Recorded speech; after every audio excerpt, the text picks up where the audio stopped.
इलेक्ट्रोहोमिओपॅथीचे हे स्प्रे मी बनवलेले आहेत, 2 स्प्रे आहेत.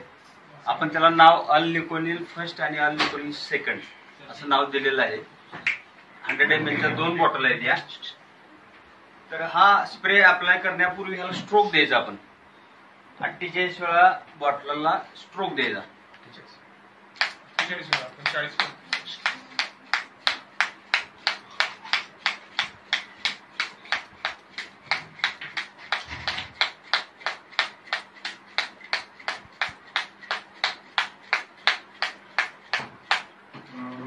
स्ट्रोक द्यायचा.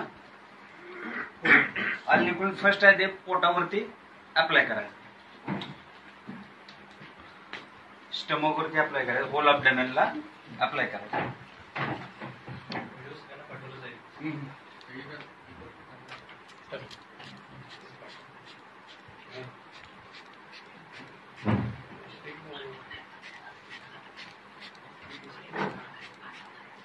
ठीक आहे.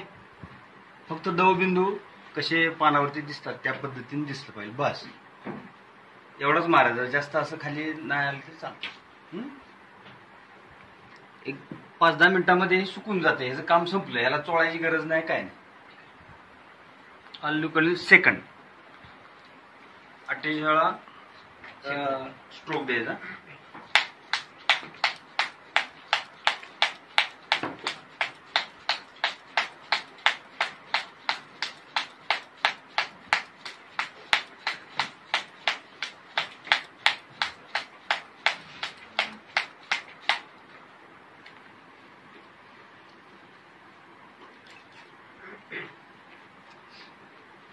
कानाच्या खाली असं आहे, इथं सलायरी ग्लँड असतात.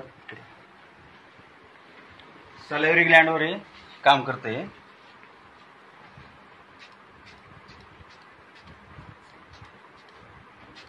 बस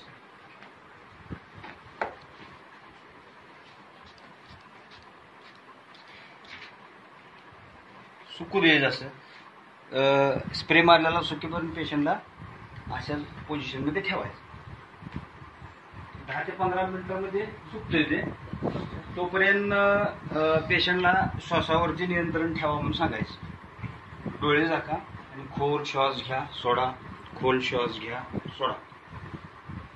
श्वास घेताना नाकामध्ये तुम्हाला थंड जाणवतं सेन्सेशन आणि बाहेर सोडताना गरम जाणवतं. ह्याचा अंदाज घ्या. एक 15 मिनिटं अशा पद्धतीनं झोपून राहू द्यायचं पेशंट. पेशंटला असं झोपून ठेवल्यानंतर 15-20 मिनिटांमध्ये पेशंट झोपी जातोय, एकदम रिलॅक्स होतो.